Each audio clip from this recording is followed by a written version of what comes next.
59 years ago, a group of world leaders and experts from different backgrounds were asked to meet in Europe to discuss global affairs. The ultra-exclusive event was called the Bilderberg meetings. What exactly is discussed at this conference is kept secret. Media is not allowed inside, and only a select few are ever invited. We're talking world leaders here, so it's a bit of a big deal that Premier Brad Wall was asked to attend this year's Bilderberg meetings in England.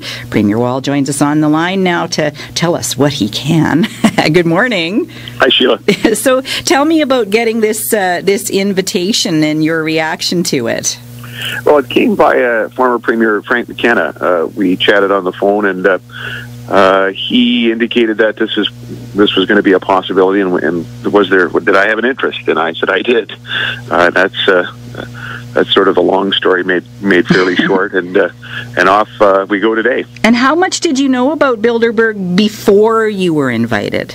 I knew a little bit about it. I mean, it's fairly well known that it occurs regularly. But you're right; the topics aren't necessarily well known in specificity. But I would say I think there's some change in that regard, even with this particular conference that's being held, because there is on the website now the Bilderberg Group has released the list of topics and all of the participants, which I think has not been released in the past. So I think they're taking steps towards a bit more disclosure. And the topic list is I think wouldn't surprise anybody. Lots of talk about the fiscal situation in Europe, lots of talk about the international economy, discussions on a number of foreign affairs issues that are percolating, especially in the Middle East, but across the world. So I don't think it would surprise anybody that this is what's being discussed. There are people from all political spectrums as well, at least those who are political at all. There's a lot of business leaders as well going, but those who are in politics represent, I would say, all of the political spectrum.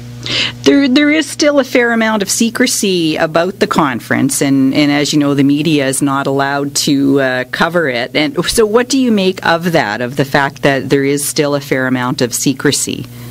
Well, the notion here is similar to what is at work at the Davos forums, the one in Switzerland and then the summer one in China, and premiers had a chance to attend the one in China when we were there with the trade mission. The timing was the same, perhaps not quite the same at Davos, but I think the principle at work here is they want to ensure that all the participants speak freely and aren't worried necessarily about their comments sort of being reinterpreted by others who might then, sort of go and talk to the media and say, here's what we've just talked about. I think that's the principle at work. Why do you think you are only the fifth premier in Canada to ever be invited? What do you think got you tapped to go? I have been asking myself that question since former Premier McKenna called, but I think it has to do with the province and not myself, not the government. What's happening now in Saskatchewan is pretty special. We are, I think, emerging as a place that quite literally has what the world wants, especially the economies of the world that are fastest growing and have a growing middle class that require, for example, or demand more protein-intense diets, means that energy is in demand, fertilizers in demand, and the food that we grow is in demand. And so, I think Saskatchewan's on the map, and I've said pretty consistently now for a number of years that I'm going to take any opportunity I can to try to tell the Saskatchewan story, to attract interest here, to attract investment. And I think what's happening in the province, what's been happening here for the last 6-7 years is a big part of the reason why perhaps this invitation came. There's been other events that have sort of put us on the map to it. The BHP potash takeover bid, I think, had a lot of people learning how to pronounce Saskatchewan not too many years ago. Bilderberg's also known for talent spotting. They invited Bill Clinton before he was president and Tony Blair before he was a household name. You're probably aware of that. Are you thinking at all that they might be looking at your future and the role you might play in politics in Canada in the future? I don't know. I really don't. It's tough for me to answer that question, Sheila. I don't think so. Certainly that's not what former Premier McKenna had to say when we chatted. So I don't think so, but it's hard for me to answer that question.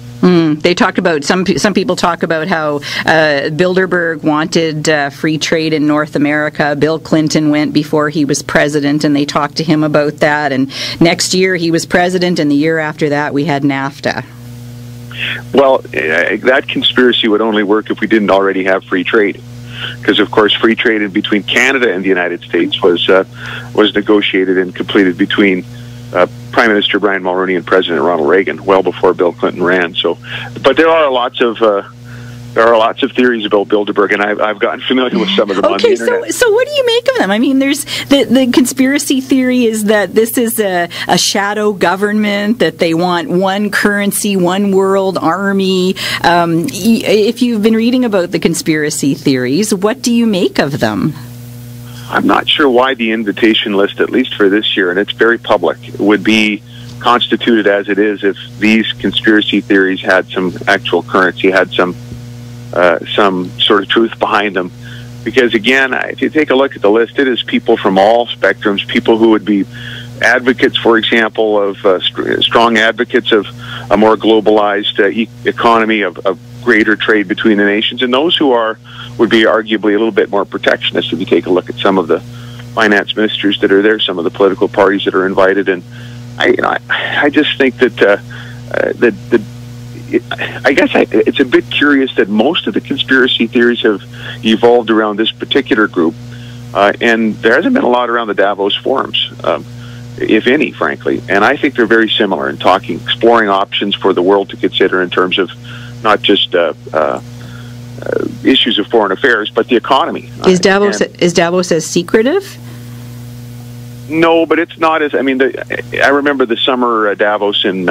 When the premiers were in China, coincidentally on a trade mission, and so some of us were able to participate there. The sessions that I participated in were very much closed, in round tables and no notes taken necessarily, and in sort of blue skying sessions. So I think it's perhaps a little bit different in terms of the amount of media that covers each event, but very similar in terms of how the forums are structured and what is said afterwards to the media. The head of Google, the head of Amazon.com, with some pretty big people there, big names. Who are you most looking forward to meeting?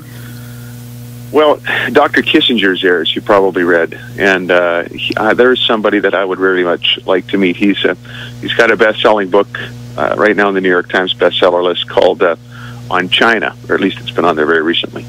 And of course, he was really at the vanguard of opening up the Chinese-West relations in the Nixon administration. Plus, he was in the Nixon administration, so just I think the chance to meet him and chat with him perhaps about that area of expertise of his and just that period of history would be a great opportunity. And what about outside of politicians? Who else?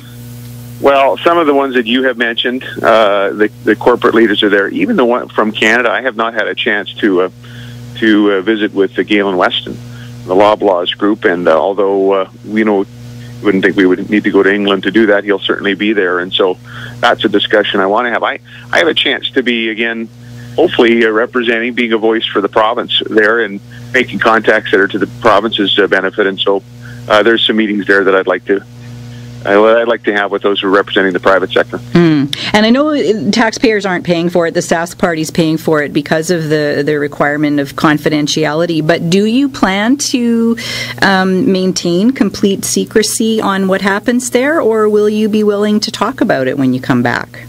Well, I'll honor whatever the rules are. And what are the rules exactly? Well, the rules in a general sense are that there's not a lot of specific commentary by participants when they leave the conference, and so I'm sure there'll be more information on that when we're there. But that's why I didn't feel right if the taxpayers are supporting this particular effort, if they're paying for it, then the reporting should be fulsome. And I also want to honor the rules around this particular meeting. I do think it's an honor for Saskatchewan to participate, and so I want to be respectful of the rules. We want to make sure then that taxpayers aren't paying if they can't get a very specific report on what happens. All right, and we're all wondering here at the Morning Edition if this really is a group of powerful puppet masters. Would you be able to fix it so the Riders win the Grey Cup this year? If I have the sense that it is as powerful as some of the conspiracy theorists think it is, that is the very first question I'm going to ask. Good stuff. All right. Well, thanks for getting in touch with us this morning. We appreciate it. Thanks. Take care, Sheila. Bye.